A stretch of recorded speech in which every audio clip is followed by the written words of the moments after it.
Hello everyone, today in this video I am going to discuss example 8.11. This example is literally very easy and this just says that comment on the following, and the given line is the mean of the binomial distribution is 3, that is expectation of x is equals to np is equals to 3 and variance of x that is npq is equals to 4. So यहाँ इस example में आपको given है कि binomial distribution है हमारे पास, उसका mean आपको गिवन है 3। आपको पता है बायनॉमियल डिस्ट्रीब्यूशन में मीन का फॉर्मूला क्या होता है एनपी एंड वेरिएंस का फॉर्मूला क्या होता है एनपीक्यू होता है। तो उन दोनों की वैल्यूज आपको गिवन है। अब आपको कमेंट करना है इस लाइन के ऊपर कि क्या ये जो बोल रहा है कि ये सही है या नहीं सही है। अब यहाँ से देखिए, मैं अगर देखूं तो एनपी की वैल्यू 3 है, तो यहाँ एनपी की मैं वैल्यू अगर रख देती हूँ तो वेरिएंस ऑफ एक्स मतलब जो एनपी है यहाँ पे 3 होगा। तो यहाँ से क्या हम क्यू की वैल्यू निकाल सकते हैं। तो एनपी की वैल्यू हमने क्या रखी 3 रखी, ये हो जाएगा क्यू इज इक्वल्स टू 4। तो अब हम ये लेके चलते हैं तो ये हो जाएगा Q is equals to 4/3। Q is equals to 4/3 है तो आप यहाँ से देख रहे हैं क्यू की वैल्यू क्या हो रही है ग्रेटर देन 1 आ रही है। जैसा कि आपको ऑलरेडी पता है पी और क्यू जो होते हैं वो 0 से 1 के बीच में लाई करते हैं, ठीक है। तो यहाँ से अगर आप पी की वैल्यू निकाल लेंगे तो पी की वैल्यू आपको क्या मिल जाएगी, देखिए माइनस में पी की वैल्यू क्या हो जाएगी 1 माइनस क्यू हो जाएगी, that is 1 minus 4/3 that is minus 1/3। तो आपको पता है P और Q की वैल्यू जो है वो क्या होती है, P की वैल्यू भी 0 से 1 के बीच में लाई करती है एंड Q की वैल्यू भी 0 से 1 के ही बीच में लाई करती है और इनमें से कोई भी वैल्यू निगेटिव नहीं होती है। और यहाँ पे हमारी P की वैल्यू निगेटिव आ रही है एंड Q की वैल्यू ग्रेटर देन 1 आ रही है, तो ये 1 पॉइंट समथिंग समथिंग आएगी। दैट मीन्स हमें ये जो इन्फॉर्मेशन गिवन है वो क्या है, रॉन्ग है। और एक पॉइंट देखिए इसमें और है जो कि आप लोग लर्न कर सकते हैं, वो ये है कि in binomial distribution the value of mean is always greater than the value of variance.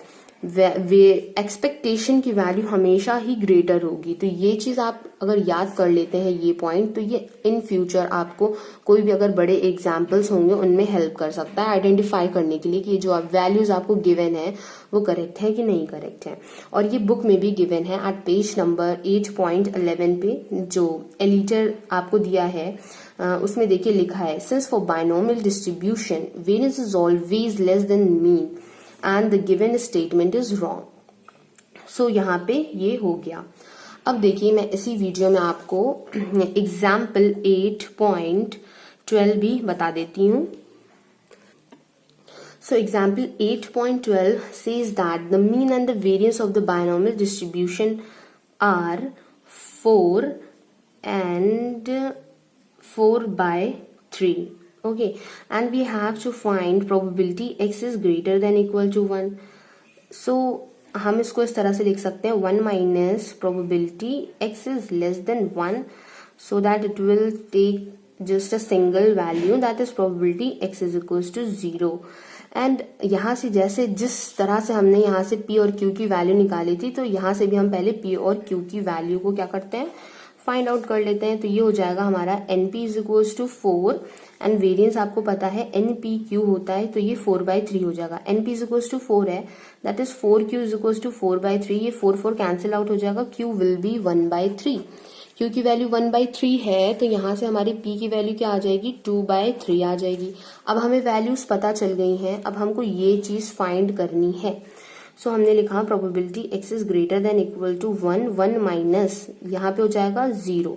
अब यस एक चीज और हमें देखिए, अब यहाँ से p की वैल्यू पता चली और n भी तो हमें चाहिए है, तो p की वैल्यू है 2/3। तो यहाँ से हमने अगर p की वैल्यू 2/3 रखेंगे तो जब हम राइट हैंड साइड भेजेंगे तो वो क्या हो जाएगी 3/2 दैट इज 2 2 ज़ा 4 देन 6।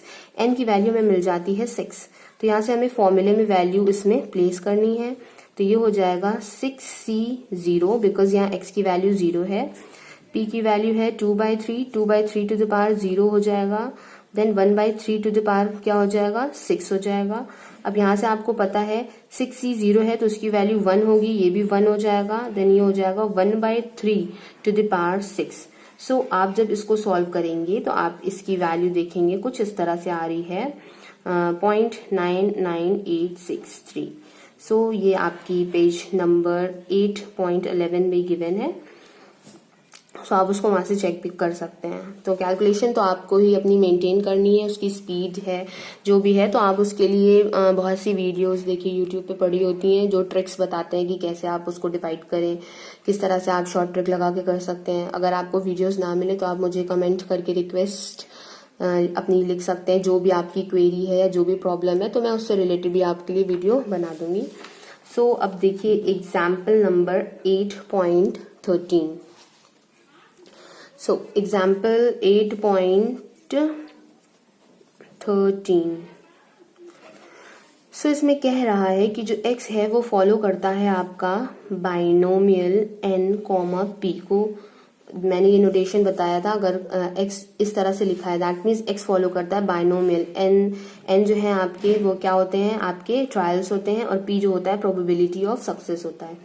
सो यहाँ से बोला गया है कि आपको शो करना है, इसमें दो पार्ट हैं, आपको इसमें पहले पार्ट में शो करना है कि expectation x upon n minus p whole square is equals to P Q upon n। तो ये चीज आपको शो करनी है। तो देखिए बहुत से तरीके होते हैं एक क्वेश्चन को सॉल्व करने के, तो आपके लिए जो बेस्ट है, जो आपको इजी लगे, आप उस तरह से कर सकते हैं। तो यहाँ से देखिए आपको तो एक्सपेक्टेशन एंड वेरिएंस का फॉर्मूला ऑलरेडी पता है क्या होता है। सो एक्सपेक्टेशन देखिए ये तो फर्स्ट पार्ट है, तो मैं यहाँ से दिखाती हूँ आपको कि अगर आप एक्सपेक्टेशन ऑफ x करते हैं तो वो आपका np आता है। आप इस n को इधर भी भेज सकते हैं x के पास, तो देखिए expectation of x upon n जो है वो आपका क्या आ जाएगा, वो आपका आ जाएगा p। आपको पता है वेरिएंस ऑफ x क्या होता है, वो होता है np/q। सो अगर यहाँ से आप निकालना चाहें variance of x by n, तो देखिए वो क्या हो जाएगा, x बाय n का अगर निकालेंगे आप तो यहाँ से देखिए n जो है वो क्या हो जाएगा, बाहर आएगा। तो n जब वेरिएंस से बाहर आता है तो n का क्या हो जाता है, स्क्वायर हो जाता है। तो यहाँ से हम क्या इस तरह से लिख सकते हैं इसको कि देखिए अगर ऐसे ना हो तो यहाँ पे n स्क्वायर और np/q अपॉन n स्क्वायर से अगर हम डिवाइड करें तो देखिए वेरिएंस n स्क्वायर जब इसके अंदर जाएगा तो वो x बाय n ही हो जाएगा। अगर आपने मेरी ये वीडियोस ना देखी हो तो मैंने एक्सपेक्टेशन वाली जो सीरीज चलाई थी तो उसमें मैंने वेरिएंस की प्रॉपर्टीज में ये दिया हुआ था, तो आप वहां से जाके प्लेलिस्ट में चेक करके देख सकते हैं। तो देखिए ये इस तरह से हो जाएगा और यहाँ से n कैंसिल आउट होगा तो ये p/q अपॉन n हो जाएगा। तो variance of this and this हमको ये दोनों ही वैल्यूज यहाँ से पता चल गई हैं। सो इन वैल्यूज के बाद देखिए जो हमारा ये फर्स्ट पॉइंट है जो हमें फाइंड आउट करना है। अब यहाँ पे देखिए p है, हम ऑलरेडी निकाल चुके हैं कि p की जगह पे हम क्या प्लेस कर सकते हैं, x बाय n प्लेस कर सकते हैं। तो यहाँ से देखिए मैं इधर कर देती हूँ, थोड़ा सा पेज को मैं सेव करती हूँ। ओके सो देखिए, सो यहाँ से देखिए मैंने लिखा expectation of x by n, then p की प्लेस पे हम क्या लिख सकते हैं, minus expectation of x by n whole square. So ये यहाँ से अब आपको देखिए ये कुछ इस फॉर्म का लग रहा है कि नहीं लग रहा है, expectation of x minus expectation of x whole square. तो देखिए ये फॉर्मूला किसका होता था, वेरिएंस ऑफ x का फॉर्मूला होता था हमारा। सो यहाँ पे हम इसको क्या लिख सकते हैं, variance of x by n का ये फॉर्मूला हो जाएगा। और अभी पीछे हमने निकाला था variance of x by n की क्या वैल्यू थी, वो थी हमारी pq बाय n।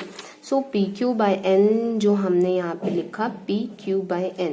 सो यहाँ से हमें क्या मिल गया, हमें इसका डायरेक्टली इसकी जो वैल्यू थी वो हमें मिल गई pq बाय n, जो कि हमें क्वेश्चन में भी प्रूफ करनी थी, आप देख सकते हैं। नाउ इसका जो सेकेंड पार्ट है उसमें बोला गया है कि हमको प्रूफ करना है कि covariance of x by n comma n minus x by n। So यहाँ से सिंपली देखिए कुछ है नहीं, इसमें x बाय n है, n जब हमारा कैंसिल आउट होगा तो ये हो जाएगा 1 माइनस x बाय n। अब मैंने जो सीरीज इससे पहले कराई थी तो उसमें मैंने कोवेरिएंस एंड वेरिएंस की प्रॉपर्टीज बताई थी, आप उसको वहां से जाके देख लीजिएगा। अदरवाइज मैं इसका जो लिंक है मैं डिस्क्रिप्शन बॉक्स में दे दूंगी, आप वहां से चेक कर लीजिएगा। सो यहाँ से ये जो वैल्यूज हैं, तो फर्स्ट टर्म है हमारा वो 1 है, तो कोवेरिएंस में अगर कोई भी एक टर्म हमारा कांस्टेंट हो जाता है तो वहां से उसको हम लेते ही नहीं है उस वैल्यू को। और अगर ये देखिए ये नेक्स्ट टर्म इसके साथ जब होगा तो यहाँ से हमारा हो जाएगा covariance of x by N comma x by N. और ये भी सिंपली हम कह सकते हैं कि इसके साथ ये जो कांस्टेंट है तो ये क्या होगा, ये गायब हो जाता है और ये जो माइनस का साइन है ये हमारा क्या आ जाता है, बाहर आ जाता है। तो ये हो जाएगा हमारा minus variance of x by N. इसके बाद देखिए हमें पता है कि हमने variance of x by N की वैल्यू क्या निकाली हुई थी, वो थी P Q upon N. So हमको यही अपने क्वेश्चन में प्रूव भी करना था। सो यहाँ से आप अगर बुक में देखेंगे तो बुक में भी कुछ मतलब इसी टाइप का कराया हुआ है, x बाय एन की वैल्यू रखी है, देन वो थोड़ा प्रोसेस मुझे थोड़ा लंबा लगा। तो आप अगर इस प्रोसेस से करेंगे तो वो आपको ज़्यादा ईजी पड़ेगा। सो आई होप कि ये क्वेश्चन आपको समझ में आया होगा and thank you for watching my video. Have a nice day.